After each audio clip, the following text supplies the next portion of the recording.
Bonjour, dans cette vidéo, je vais vous montrer comment fonctionne Pablo. Comme je dis dans mon article de blog, c'est notre amant idéal, donc sert très très utile en temps de crise.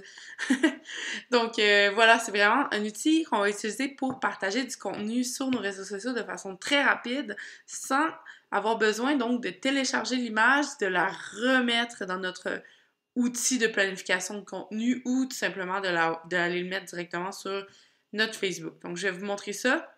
Même si vous êtes un peu perdu là, avec le vocabulaire, ne vous en faites pas. Je vais tout vous expliquer. Donc, c'est vraiment très simple. Donc, premièrement, je vais vous faire un cadeau. Là, je vais vous donner ce petit site-là pour ceux qui ne connaissent pas encore. Ça s'appelle Pexel, donc Free Stock Photos. Pexel. Et ça, en fait, c'est des photos que vous avez le droit d'utiliser autant sur votre site internet que sur vos réseaux sociaux. Voilà. Donc, il n'y a aucun... Je veux dire, les droits sont ouverts. Vous pouvez les utiliser, vous pouvez les modifier. Donc, voilà, c'est vraiment Pexel, super, super bon. Meilleur que Google, là, si jamais vous cherchez des photos. Donc, moi, par exemple, je cherche une photo de landscape, donc panoramique, voilà.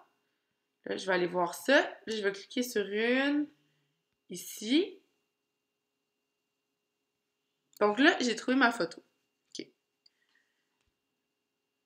Donc, une fois que j'ai trouvé ma photo, qu'est-ce que moi je vais vouloir faire? C'est l'envoyer sur mes réseaux sociaux. OK? Mais avant de faire ça, il va y avoir quelques étapes à faire. Premièrement, m'assurer que donc j'ai mon extension Pablo ici, en haut à droite. Donc, on va cliquer sur les trois petits points s'il n'est pas encore installé.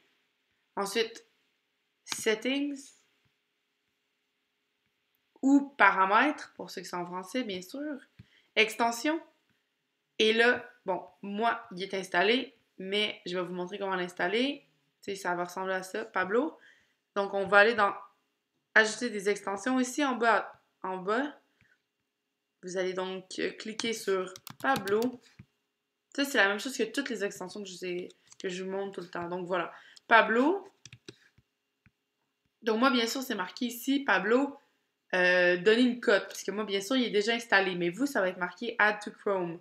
Donc, on clique sur le bouton bleu. S'il n'est pas installé dans votre ordinateur, ça veut dire qu'il va être en bleu. Donc, juste cliquez sur le bouton bleu afin de l'installer. Une fois qu'il va être installé, vous allez le retrouver ici en haut à droite. Donc, Pablo.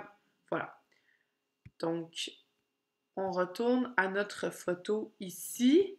Donc, si je vois, donc je m'assure encore une fois que mon Pablo il est là en haut à droite. Et je clique droit sur la photo. Et là, ici, Open Image with Pablo. OK? Voilà. Donc, on va cliquer là-dessus. Donc, j'ai cliqué droit. Open Image with Pablo.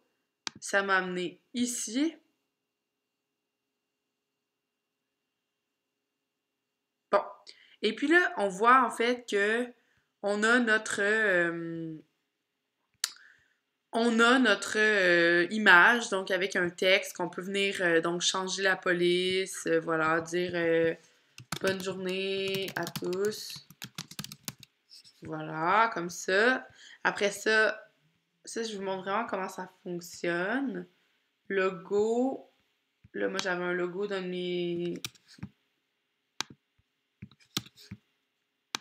client, là, ici, que je viens de mettre. Mais tu sais, ça peut être votre logo à vous aussi. Euh... Puis voilà, c'est vraiment pas compliqué. En fait, voilà. Donc là, mettons, j'ai fini mon design, je suis satisfaite. En haut, ici, c'est vraiment les grandeurs là, qu'on peut ajuster. Donc, Pinterest, ici, j'ai Instagram et là, j'ai Facebook, Twitter, parce que c'est la même chose. Et on peut changer le contraste ici, pas de contraste, light contrast, heavy contrast, grayscale, blur scale, voilà. Mais là, on voit plus rien, je veux dire, tant qu'à faire, on va pas chercher de... Tu sais, c'est ça. Donc là, light blur, bon, voilà. Donc là, ça me convient. Je vais juste...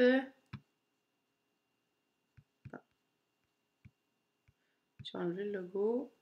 Puis là, je peux l'envoyer directement sur Twitter, l'envoyer directement sur Facebook, l'envoyer directement sur Instagram, le pin to Pinterest ou Buffer.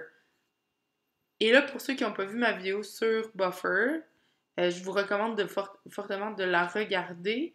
Mais Buffer, ça vous permet en fait de l'envoyer et de la planifier dans votre agenda, sur les différents médias sociaux. Donc aussi, on peut la télécharger. Donc c'est comme ça que ça va fonctionner pour Pablo. C'est vraiment, vraiment simple. Donc c'est ça. Écoute, je vous souhaite une bonne session de création de contenu. Et puis, regardez mes autres petites vidéos si vous avez des questions, si vous avez envie d'en apprendre plus. Bonne journée, ciao!